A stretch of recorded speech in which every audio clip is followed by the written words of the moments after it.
Baik, Assalamualaikum warahmatullahi wabarakatuh. Baik lagi di channel Rusakma Junaidi. Jadi di kesempatan kali ini saya akan membahas tentang tips persiapan seleksi kompetensi bidang atau SKB. Nah, pada video sebelumnya di sini jadi sudah saya jabarkan mengenai tips persiapan SKD. Maka pada video ini saya akan jabarkan tips persiapan SKB. Nah, untuk SKB sendiri itu terdiri dari dua. Yang pertama adalah SKB CAT. Yang kedua adalah SKB non-CAT. Pada video kali ini saya akan membahas SKB non-CAT terlebih dahulu, karena pada pelaksanaan CPNS untuk formasi dosen Kemdikbud tahun 2023, pelaksanaannya yaitu yang didulukan adalah SKB non-CAT dengan sifat menggugurkan. Untuk passing grade SKB non-CAT, baik wawancara maupun micro teaching, nilainya adalah 12,5 dengan maksimal nilai 25. SKB non-CAT ini di tahun 2023 sifatnya menggugurkan. Jadi apabila peserta SKB tidak melampaui nilai 12,5, maka dianggap tidak memenuhi syarat atau TMS. Di SKB non-CAT ini pertama adalah wawancara. Jadi pengalaman saya sendiri ketika wawancara SKB saya itu dilakukan menggunakan video conference Zoom yang terdiri oleh dua panelis atau dua penguji. Untuk penguji wawancara adalah Wakil Direktur di Politeknik Negeri Jember. Nah, untuk apa saja yang perlu dipersiapkan ketika SKB non-CAT khususnya wawancara? Tentu kalau persiapan dari saya sendiri ada persiapan teknis dan juga persiapan non-teknis. Kalau persiapan teknis tentunya kalau bisa diusahakan ketika wawancara satu berpakaian rapi sesuai dengan ketentuan untuk penggunaan pakaian, yaitu adalah atasan kemeja putih polos dan juga celana hitam kain seperti itu. Untuk pelaksanaannya sendiri waktu itu saya kurang lebih selama 30 menit karena wawancaranya menggunakan video conference, maka tentu internet harus stabil. Kemudian juga penampilan harus rapi. Kemudian kalau bisa memiliki perangkat seperti webcam dan juga mikrofon untuk mendukung pelaksanaan teknis tes wawancara. Nah, pada wawancara sendiri itu nantinya sifatnya adalah seperti tanya jawab dengan berbagai macam pertanyaan. Jadi ini buku yang saya pakai untuk persiapan SKB, judulnya adalah buku persiapan SKB bagi CPNS dosen. Ini salah satu buku yang saya gunakan untuk persiapan wawancara. Nah, kita bongkar apa saja sih kurang lebih pertanyaannya. Untuk buku ini saya cukup rekomendasikan dalam artian untuk wawancara ya. Selain dari wawancara, buku ini juga saya gunakan untuk latihan soal CAT seperti itu. Tapi kita akan bahas di lain video. Untuk CAT BKN yang saya bahas pada video ini adalah terkait wawancara dan juga micro teaching. Nah, untuk pertanyaan wawancara sebagian besar di buku ini beberapa ada yang keluar.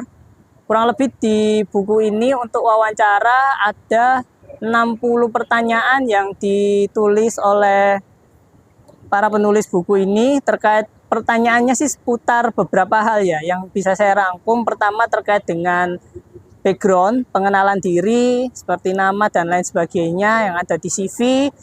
Terkait dengan pengetahuan seputar Tridharma, kemudian pengetahuan seputar kampus, perundang-undangan dan juga peraturan mengenai dosen, kemudian mengenai perguruan tinggi dan lain sebagainya. Tapi pertanyaan yang kemarin waktu saya wawancara, selain pertanyaan yang sifatnya template dalam artian sudah ada di buku ini untuk dibahas, pertanyaan yang keluar waktu itu adalah seputar kompetensi diri saya. Jadi saya ditanya tentang beberapa hal terkait dengan kompetensi diri dan juga yang paling penting biasanya agak tricky dan kita perlu untuk meyakinkan para pewawancara adalah seputar kontribusi apa yang akan kita berikan kepada kampus. Nah, kontribusi tentunya ini tidak bersifat dalam artian tidak bersifat template. Tentu kita harus memiliki kontribusi yang spesifik, jelas, terukur, dan juga yang paling penting adalah kita mampu menunjukkan keunggulan kita dibandingkan dengan kandidat lain.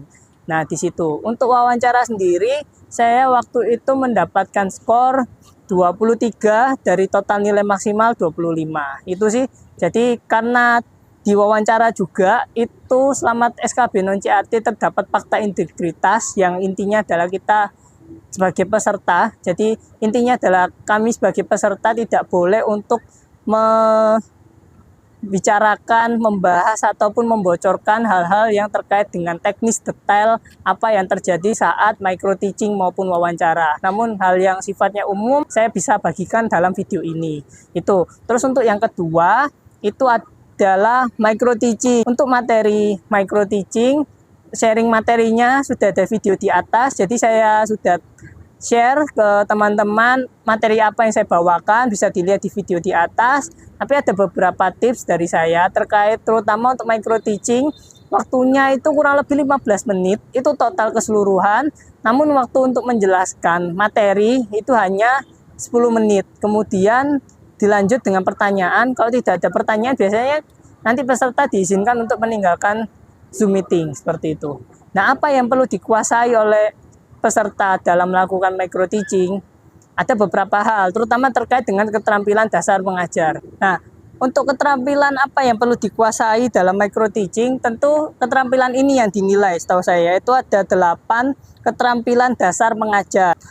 Pertama adalah terkait dengan keterampilan bertanya, memberi penguatan, kemudian mengadakan variasi, menjelaskan, membuka, dan menutup pelajaran, serta membimbing diskusi kelompok kecil, mengelola kelas, serta mengajar kelompok kecil dan individual. Kurang lebih 8 keterampilan mengajar itulah yang nantinya akan dinilai. Tentu selain 8 keterampilan tersebut, ada hal-hal teknis yang dinilai, yaitu adalah presentasi kita tidak melebihi waktu yang ditentukan, materi yang dibawakan relevan, media mengajarnya interaktif, perangkat mengajarnya disediakan seperti RPS. Itu nanti barangkali memang saya waktu itu tidak diminta, tapi dipersiapkan saja untuk RPS-nya.